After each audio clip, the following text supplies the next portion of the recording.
Hello, I'm Dr. Melanie Crites-Bachert with 360 Pelvic Health Institute, a division of the Center for Men's and Women's Urology. And I want to talk to you today about urinary leakage, or what we call urinary incontinence. There are typically 3 types of urinary incontinence, and each of them are treated in a very different fashion. Sometimes you can have all 3 types of incontinence requiring a combination of treatments. But I'd like to break down the 3 different types of incontinence for you today so that we can talk about treatment options for each kind of incontinence that you might be experiencing.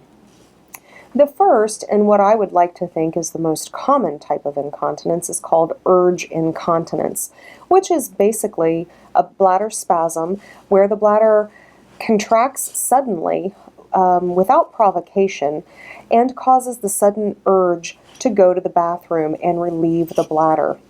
This can also be accompanied with the inability to make it to the bathroom fast enough before you start leaking. It can also be associated with going to the bathroom very frequently during the day or very frequently at nighttime. Typically, patients experience multiple symptoms at the same time, but they can experience each symptom individually as well. What causes urge incontinence? Well, that's a tricky subject. We haven't yet elicited one particular cause of urge incontinence, or sometimes called bladder overactivity. Sometimes it can be caused by the food or beverages that we consume, and these are typically referred to as bladder irritants. Sometimes the symptoms can be caused by prior pelvic surgery or bladder surgery. For men, an enlarged prostate. Sometimes it can be because of stones in the bladder or a dysfunction with the muscle of the bladder. Sometimes it's medications that we take. So as you can see, there are multiple different reasons to have urge incontinence.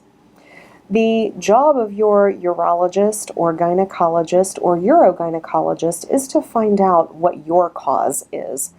And let me tell you, sometimes we don't always know. Sometimes we can't always find a cause for the problems that you're experiencing. Lots of times patients develop bladder overactivity, and it's still a very hot topic for discussion and for study at all of our meetings right now to find out why this is happening.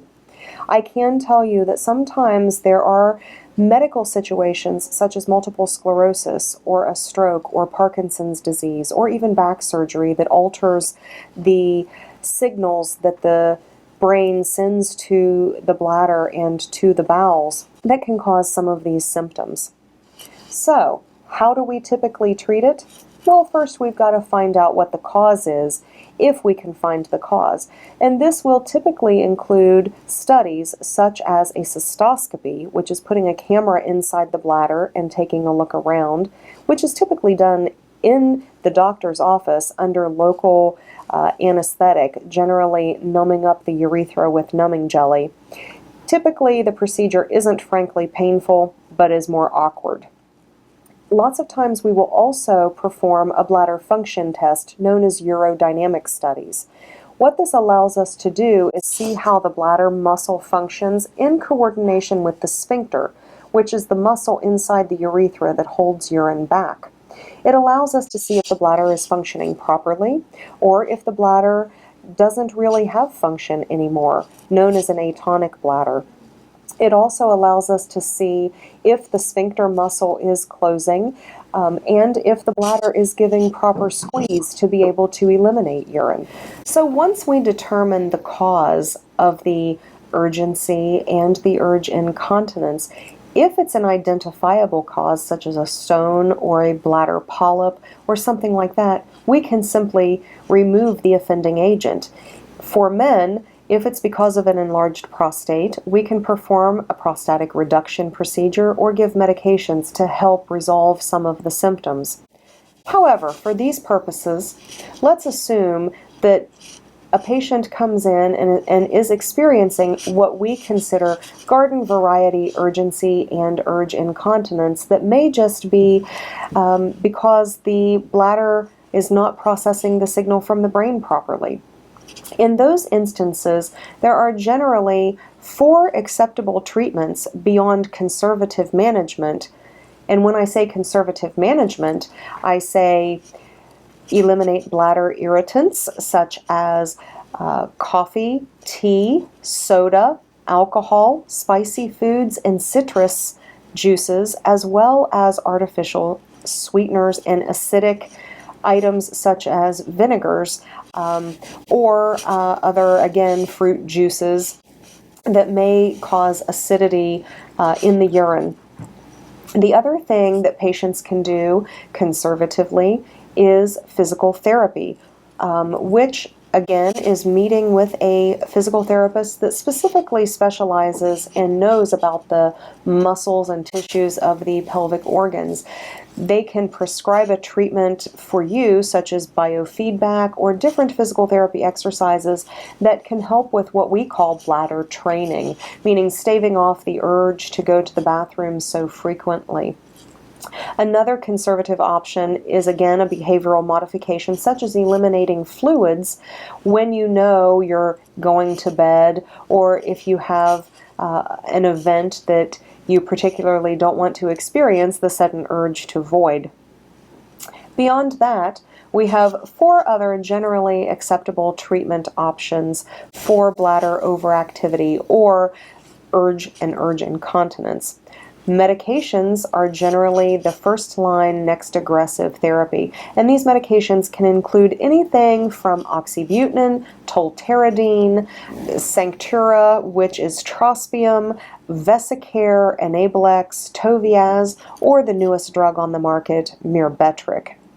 What these medications do is block the receptors in the bladder that cause the bladder to spasm, and it allows the bladder to be in a more calm state, allowing urine to fill up in the bladder before the bladder starts spasming. How this translates to the patient: you have time to make it to the restroom and you don't have that sudden leakage caused by the bladder spasm. Another acceptable treatment option for bladder overactivity or urgency and urge incontinence is sacral neuromodulation, or what we typically call Interstim. And what that is a wire that's placed down into the S3 foramen in the pelvis. It lays alongside the nerve that controls the bladder. Then a battery delivers continuous stimulation to that nerve to help regulate the signal sent from the brain to the bladder. The battery is changed every 5 to 7 years, or whenever the battery goes dead. Another treatment option that several people pursue is Botox, and that's basically a procedure much like people get Botox in their face for cosmetic reasons to paralyze the muscles to prevent wrinkles. Much the same thing happens in the bladder. We put the camera inside the bladder and we inject Botox around the bladder in particular spots. What this does is paralyzes the part of the bladder where we inject the medication. Botox lasts anywhere from 6 to 8 months on average, and a lot of patients experience resolution of symptoms because the part of the bladder that's paralyzed doesn't give the vigorous spasm causing urgency and leakage. Another treatment option, which would be also something that's minimally invasive, is called Posterior Tibial Nerve Stimulation, or PTNS, also known as urgent PC. What that consists of is an initial commitment of 3 months coming to the doctor's office once a week for 12 weeks. A small little needle that looks much like an acupuncture needle is placed in behind the patient's ankle. Once inserted into the ankle, it makes contact with the posterior tibial nerve. Now, this is a nerve found in the leg, but ultimately it hooks up with the nerve that controls the bladder. So the idea behind this is that a patient comes to the doctor's office, receives a half-hour treatment where that little needle is placed in behind the ankle in contact with the posterior tibial nerve, and it is hooked up to an external stimulation device that delivers a half-hour stimulation treatment to that nerve and thus helps to regulate the bladder and helps settle down the spasms and the sudden onset of leakage that some patients can experience.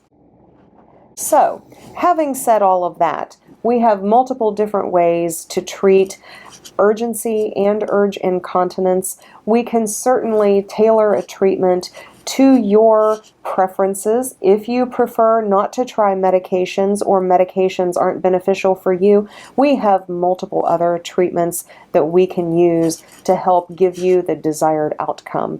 Talk to your doctor to find out which treatment option is best for you.